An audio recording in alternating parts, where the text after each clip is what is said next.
हो रहा है उस पे उसे ट्रैक करना। जैसे सेल में हम 194 क्यू में टीडीएस डिडक्ट करते हैं, और जब कॉन्ट्रैक्टर वगैरह सर्विस लेते हैं तो उसमें 94 सी में, और 94 जे प्रोफेशनल सर्विसेज वगैरह।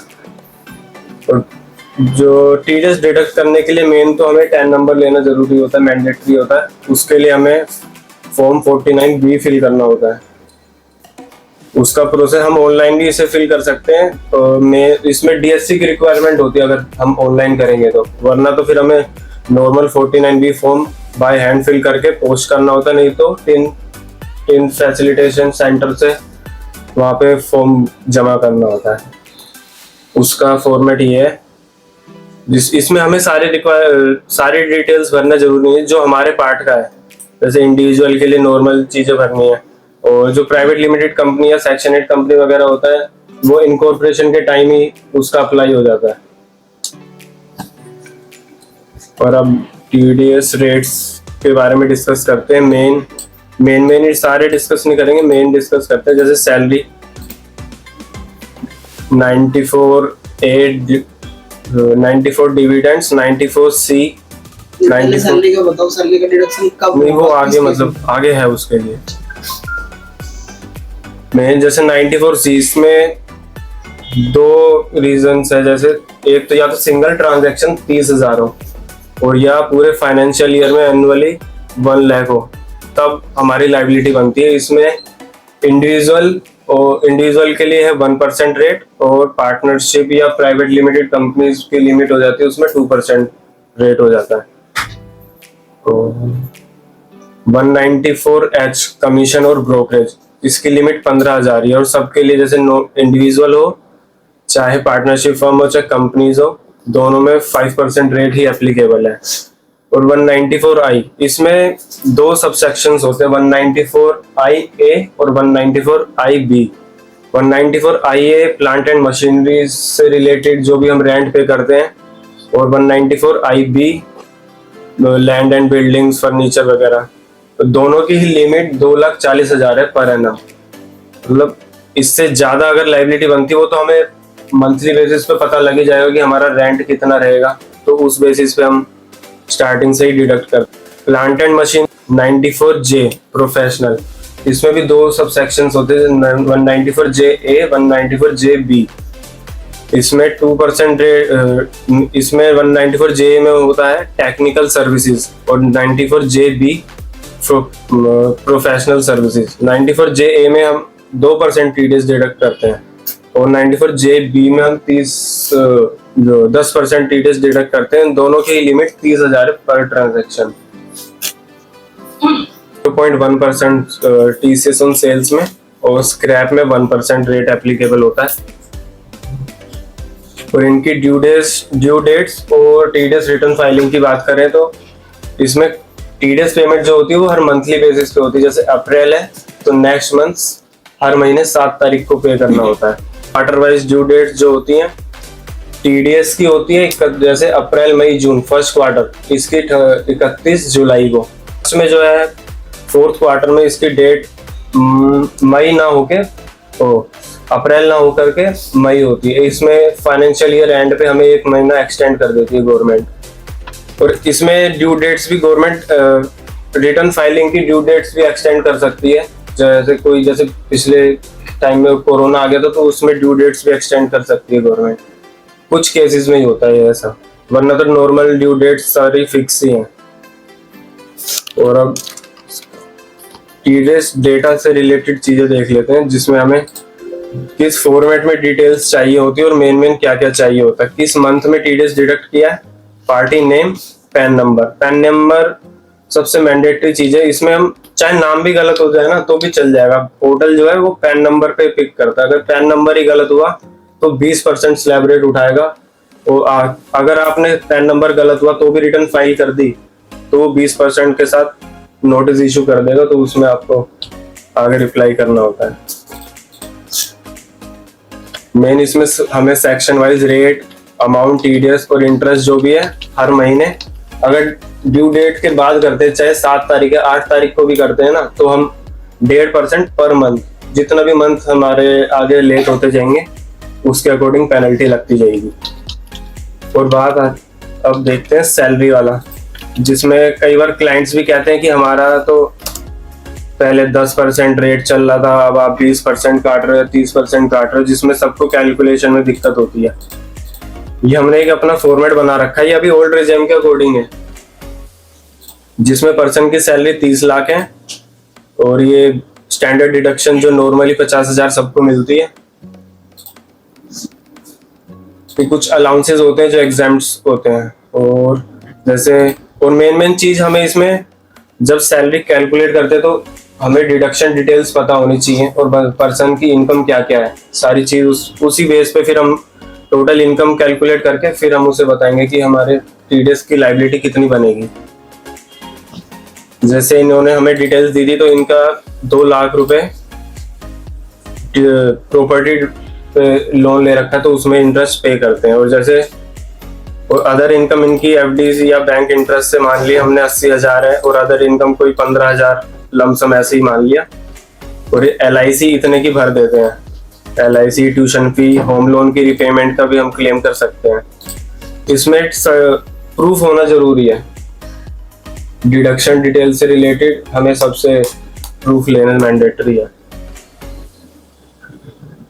जैसे इनकी अब आई टोटल इनकम 30 लाख थी, आफ्टर डिडक्ट ये 50,000 लेस और ये 1,20,600, नेट इनकम इनकी अभी ये हो गई 28,29,400। After deductions overall deductions 25 lakh, उसके अकॉर्डिंग ये टीडीएस रेट एप्लीकेबल हुआ है। टीडीएस रेट फिक्स होता है सैलरी पे या फिर इंडिविजुअल सैलरी के अकॉर्डिंग करते हैं? Individual salary. और जैसे टीडीएस रिटर्न फाइल कर रहे हैं और 94C सेक्शन मेंशन करना था, हाँ जी, जे मेंशन कर दिया, तो वो हम चेंज कर सकते हैं? हाँ, वो उसकी करेक्शन ऑनलाइन ट्रेसिस पे करनी पड़ती है, उसके लिए रेट कलर डाल दिया, सेक्शन 3 डाला, तो उसका पोर्टल पे फिर वो डिमांड रेज कर देता है डिपार्टमेंट, तो उसके चेंज हो सकता है, हमारा ऑनलाइन चेंज हो जाएगा। पैन करेक्शन वगैरह, चालान में भी अगर कुछ गलत सेक्शन या अमाउंट चेंज नहीं कर सकते, सेक्शंस वगैरह फाइनेंशियल ईयर वगैरह में हम चेंज कर सकते हैं उसमें, वो भी हाँ। जैसे चालान जमा गलत हो जाए, हाँ, किसी गलत सेक्शन में हो जाए या गलत ईयर में हो जाए तो वो चेंज हो जाता है। हाँ, पोर्टल पे उसे चेंज कर सकते हैं। पेमेंट के 15 दिन के बाद ही एप्लीकेबल होता है वो ऑप्शन पोर्टल पे, 15 दिन के बाद ही उसमें कब तक चेंज करा सकते हैं?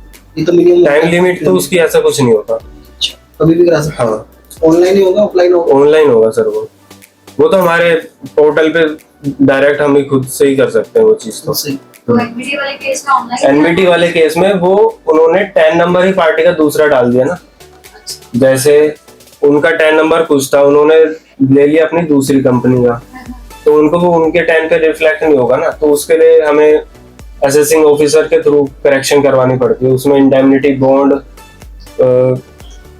सारी चालान्स की डिटेल जो भी रोंग पे हुए हैं, और लेटर हेड पे एप्लीकेशन चाहिए होती है, जो भी ऑथराइज पर्सन होता है उसके सिग्नेचर के साथ, तो वो सारा असेसिंग ऑफिसर के थ्रू होता है। उसमें थोड़ा ये टाइम कंज्यूमिंग हो जाता है प्रोसेस। और न्यू और ओल्ड रिजिम के अकॉर्डिंग देखे तो मेन ये डिडक्शंस पे डिपेंड होगा कि आपके लिए न्यू रिजिम बेटर है या ओल्ड रिजिम। मान लो मेरी सैलरी 10 लाख की है, तो न्यू में जाना चाहिए, ओल्ड में तो न्यू में जाना चाहिए। इसका बेनिफिट ये भी उसमें भी डिडक्शंस पे रहेगा डिपेंड। न्यू में तो डिडक्शन है ही नहीं, ये तो आपके ऊपर है ना, आप ओप्ट क्या कर रहे हो। डिडक्शन भी नहीं है तो मैं कौन से, तो आप न्यू में ही ज्यादा बेनिफिट रहेगा आपको। यदि 20 लाख सैलरी मान लो 10 की जगह, इस केस में आपके डिडक्शंस देखी जाएंगी। जैसे हम इसी में ही हम दोनों फॉर्मेट में निकाला हुआ है कि इसमें न्यू रिजीम में अगर ऑप्ट करते, जैसे इनकी ना डिडक्शंस काफी ज्यादा है, 4 लाख के अराउंड है, तो ओल्ड रिजीम में इनका टैक्स कम बन रहा है और न्यू रिजीम में ज्यादा बन रहा है। जैसे इनकी हमने अभी तक Q3 तक की रिटर्न्स फाइल करी हुई है। नहीं, इनके पास जैसे होम लोन वगैरह है, LIC से रिलेटेड डिडक्शंस हैं वो चीजें। कौन कौन सी डिडक्शन क्लेम कर सकते हैं वो बताओ ना। इनके केस में नहीं, नॉर्मली किस किस केस में क्या क्या होती है? नॉर्मली जैसे 80C में LIC वगैरह, होम लोन मैक्सिमम लिमिट क्या है इसकी? 1.5 लाख। कि क्या क्या चीजें इंक्लूड है इसके अंदर 1.5 लाख में? LIC, home loan, PPF, tuition fees और NPS। और अगर एम्प्लॉय खुद से जमा करता है 80CCD 1B, 80C आता है? 80C में नहीं 80CCD में आता है सेपरेट वो। डिडक्शन है। हाँ, लेकिन वो इंक्लूड करता है वो सारा उसी में, 80CCD 1 तक है वो। तो चैप्टर 6 से होता हाँ, जैसे इनके केस में हाउस प्रॉपर्टी में 2 लाख है, 80C में 1.5 लाख, 80CCD 1B तो इसका 2 लाख। और ये है। कोई सैलरी पर्सन मैक्सिमम डिडक्शन कितनी ले सकता है? मोटा मोटी बात करें तो कितनी ले सकता है? अलाउंसेस की बात नहीं कर रहा मैं, एकदम वैसे ही मेन डिडक्शंस कितनी है हमारे पास? 1.5 लाख 80C के थ्रू, और 80CCD 1 जो नॉर्मल वो पर्सन अपने एंड से करता है NPS में, तो उसमें 50,000 वो 2 लाख। और 80D में मैक्सिमम लिमिट जो 50,000 होती है, और बाकी एज के अकॉर्डिंग भी डिपेंड होगा वो उसमें। 80D वाले केस में 40 साल का पर्सन है, कितनी ले सकता है 80D में? 50,000। 50,000? तो वो पेरेंट्स पे भी तो आता है वो कुछ, पेरेंट्स का नहीं, पर्सन सेल्फ अपनी बात कर रहा है। तो 25,000 है उसमें। 25,000। जैसे इनका हमने लास्ट Q3 तक का डिपॉजिट करा है, तो इनकी अभी लाइबिलिटी आ रही है Q4 की कि 1,46,400 और जमा करना है। और अब ऐसे आ जाते हैं न्यू रिजीम वाले पे। इसमें 30 लाख सैलरी है, आफ्टर डिडक्शन 295। इसमें इन्होंने बस ये हाउस प्रॉपर्टी वाला लिया है इसमें। और न्यू वाले में तो मिलेगा नहीं हाउस प्रॉपर्टी।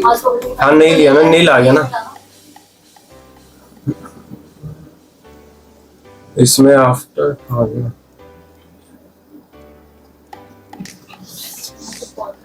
जैसे इसमें अब इनका टैक्स बढ़ गया, 1,98,750 हो गया। एज ओल्ड में कंपैरिजन करें तो 1,46 बनता है हमारा। ये इसलिए वो इनकी डिडक्शंस ज्यादा है। डिडक्शंस के ऊपर ही डिपेंड करेगा कि हमें न्यू में जाना चाहिए या ओल्ड में। बेनिफिट तो हमारा न्यू में अगर है तो 15 लाख तक अगर इनकम है तो न्यू ज्यादा बेटर रहेगी। और सैलरीड पर्सन बैंक इंटरेस्ट वगैरह से अगर इनकम है तो वो न्यू या ओल्ड में चेंज भी कर सकता है। कर सकते हैं। एक बार न्यू ऑप्ट कर लिया तो फिर ओल्ड में ओल्ड में हो सकता है। ये सिर्फ सैलरी वाले पर्सन के लिए है। जो अगर बिजनेस इनकम है, कैपिटल गेन वगैरह आ रहा है तो वो एक ही बार ऑप्ट हो सकता है, जो मर्जी कर उसको हर साल होगा। हाँ, अब तो वैसे ही सिस्टम जनरेटेड, वैसे ही वो अपने आप ही न्यू रिजिम के अकॉर्डिंग ही कैलकुलेट कर रहा है। डिफॉल्ट रेजिम है। हाँ, डिफॉल्ट हो चुकी है वो। ऑप्ट करना पड़ेगा। हाँ। उसमें ज्यादा है। क्योंकि आगे जाके ओल्ड को सस्पेंडेड है। बस स्टैंडर्ड अच्छा, योर सर्टिफिकेट तो वो कैसे होता है, क्या होता है, वो भी असेसिंग ऑफिसर के थ्रू ही। क्या करना होता है, क्या process? किस केस में एप्लीकेबल होता है? तो सर उसमें हमें डिटेल्स देनी पड़ती है, ITRs वगैरह थी। कौन ले सकता है लोन डिडक्शन सर्टिफिकेट? जैसे कि अमेज़न वाले को हम प्रोवाइड करते हैं ना, वो मांगते हैं। जिनकी हाई ट्रांजैक्शंस में मतलब डेली बेसिस पे लाख या करोड़ में डीलिंग होती है, मतलब उनका तो मेन पैसा फिर तो TDS में ही फंस जाएगा ना। तो डेली बेसिस पे जो भी बिजनेस ट्रांजैक्शन को मेंटेन रखने के लिए कैसे अप्लाई करना है? ये असेसिंग ऑफिसर के थ्रू अप्लाई करना पड़ता है। ऑनलाइन हो जाता है ना? हाँ। इसमें डॉक्यूमेंटेशन काफी है, ITRs वगैरह देनी पड़ती है 3 साल की, बैलेंस शीट वगैरह, CA अटैच्ड वगैरह, ये चीजें। इसमें CA की नीड काफी होती है। एक प्रॉपर्टी वाला भी वो बताना। प्रॉपर्टी में मेन TDS एप्लीकेबल तब होता है 50 लाख से ऊपर की प्रॉपर्टी होती है। उसमें हमें रिक्वायरमेंट डॉक्यूमेंट सब, बायर सेलर के आधार कार्ड, पैन कार्ड, ये भी डिपेंड होगा कि कितने बायर है सेलर है, उसी अकॉर्डिंग रिटर्न फाइल होंगी। मान लो बायर 4 है हमारे पास, सेलर 1 है, तो डिडक्शन होगी नहीं होगी? होगी, डिडक्शन तो होगी, चालान भी, फिर रिटर्न फाइलिंग भी उसी अकॉर्डिंग होगी। प्रॉपर्टी की वैल्यू 60 लाख है, हाँ 50 से ऊपर होगी। हाँ। बायर 4 है मान लो, अच्छा, पर पर्सन तो वो डिवाइड होके कम हो गई ना। सेलर 1 ही है, हाँ। तो TDS डिडक्ट करना पड़ेगा नहीं करना पड़ेगा? करना पड़ेगा सर, लेकिन क्योंकि प्रॉपर्टी की वैल्यू ज्यादा है ना, चाहे सारे मिलके ले रहे हो। रिटर्न कौन सी आती है? ये तो इनकम टैक्स पोर्टल पे डायरेक्ट उसमें पर जो पर्सन खरीद रहा है उसी के पैन के उससे जाना पड़ेगा। नॉर्मल जो चालान वाले फॉर्मेट आते हैं ना उसमें उसी पे जमा होता है। सेक्शन वाला ओपन करो, सेक्शन वाले को डिस्कस करो दोबारा, छोटे छोटे जो चीज। सर एक चीज पूछनी थी सर, एक चीज पूछनी थी। टीडीएस में फॉर्म 16A और 16 होता है। फॉर्म 16A के 2 पार्ट्स होते हैं, ए और बी, उसका क्या यूज होता है? फॉर्म 16 पार्ट ए और पार्ट बी ये सैलरी के लिए होता है। ये आपके फाइनेंशियल ईयर एंड के बाद जनरेट होता है। जो भी हम एनेक्सर डिटेल्स फाइल करते हैं वो हमारा पार्ट ए में आता है, और पार्ट बी में आता है कि चालान वाइज हमारा कितना कितना टीडीएस जमा हुआ है। हाँ, और पार्ट ए दूसरा मतलब नॉन सैलरी का, उसमें भी पार्ट ए ही होता है, उसमें भी यही चीजें आती हैं। सर्टिफिकेट का नंबर होता है हाँ, फॉर्म 16A ए और एक होता है फॉर्म 16 का पार्ट ए और बी। बी। हाँ 16A अदर देन सैलरी होता है। हाँ जी।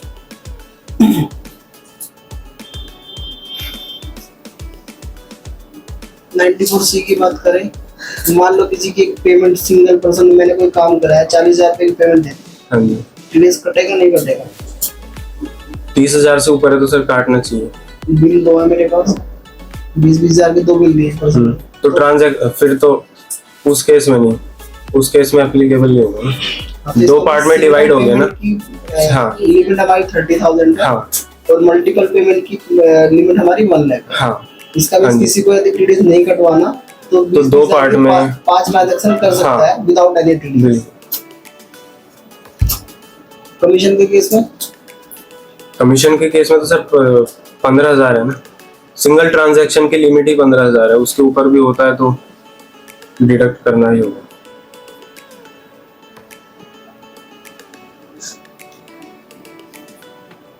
मान लो मैंने किसी को इंटरेस्ट पे मतलब पेमेंट दे रखी है तो कितने पे कटेगा? मतलब मान लो 10 लाख रुपए मैंने दे रखे हैं 12% के अकाउंट में, 1,20,000 पे इंटरेस्ट बन रहा है फाइनली, टीडीएस कटेगा उसमें नहीं कटेगा?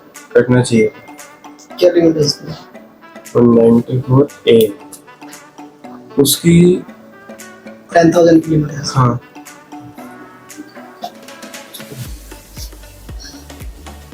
एक ऐसी ट्रांजैक्शन है जिसमें तुम्हारा 194 भी एप्लीकेबल हो रहा है, 206C भी एप्लीकेबल हो रहा है। तो जो खरीद रहा है उसको टीडीएस भी काटना पड़ेगा और जो सेल कर रहा है उसको टीडीएस भी काटना पड़ेगा, तो कोई और भी आउट होता है। एक ही सेक्शन एप्लीकेबल होना चाहिए इस केस में। 194Q जिसकी लिमिट 50 लाख है। 50 से ऊपर? हाँ 50 से ऊपर होगा तो हाँ। टीसीएस का रेट क्या है डिडक्शन का? वो सर प्रोडक्ट वाइज भी डिपेंड करता है, और जैसे स्क्रैप में 1% और टीसीएस ऑन सेल में 0.1%।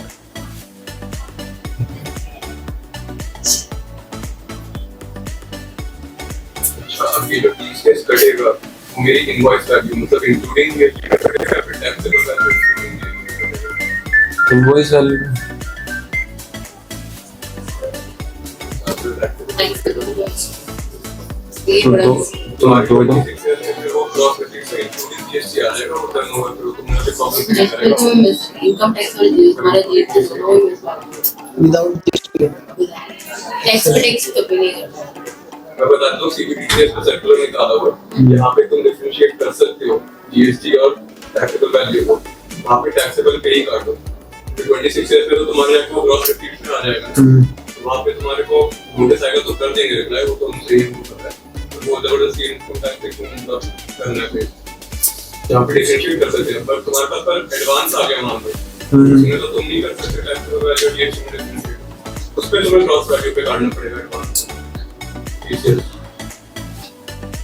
तो क्या ये भी हम लोग कर सकते हैं। और किसी को पूछना मतलब बस टीडीएस 30 लाख से प्रॉपर्टी के सेल करिए तो क्या डॉक्यूमेंट्स आपको हमें प्रोवाइड करें। तो ऐसा अगर किसी के पास गया तो मेन डॉक्यूमेंट्स क्या क्या उनसे मांगेंगे, कुछ बताया भी प्रॉपर्टी का एग्रीमेंट होना चाहिए हमारे पास, बायर सेलर के आधार कार्ड पैन कार्ड। उस एग्रीमेंट में अगर स्टैम्प ड्यूटी वैल्यू भी नहीं लिखी मेन उसमें हमें stamp duty value property amount मतलब प्रॉपर्टी की वैल्यू कितनी है और कितने पर्सन है मतलब बायर सेलर एक है दो है वो चीज सब चीज होनी चाहिए उसमें। तो उसी की बेस पे सारी रिक्वायरमेंट चीज हमें एग्रीमेंट से ही मिल जाती है। मान लो कोई अंडर कंस्ट्रक्शन प्रॉपर्टी है, बिल्डर फ्लोर ले रहा है, अभी मतलब रनिंग में है प्रोजेक्ट, बुक कर दिया मैंने फ्लैट और वो 2 साल में मुझे उसकी पोजीशन मिलने वाली है, तो जैसे जैसे पेमेंट होगी तब टीडीएस काटना है लास्ट में काटना है? नहीं, हर पेमेंट हर इंस्टॉलमेंट पे टीडीएस काटना है। इस केस में हमारे को स्टैम्प ड्यूटी की वैल्यू बताना जरूरी नहीं है, बस वो प्रॉपर्टी वैल्यू पता होनी चाहिए। मान लो 1 करोड़ का फ्लैट है कोई, हाँ 10 लाख मैंने एडवांस बुकिंग दे दिया, फिर 3 महीने बाद 5 लाख हाँ। देने, फिर 6 तो हर जितनी भी ट्रांजैक्शन करेंगे हम हर ट्रांजैक्शन पे टीडीएस जमा होगा। सारी। हाँ जी, और उसमें ये भी बताना होता है कि ये लास्ट पेमेंट है या नहीं, वो ऑप्शन भी सिलेक्ट करना पड़ता है।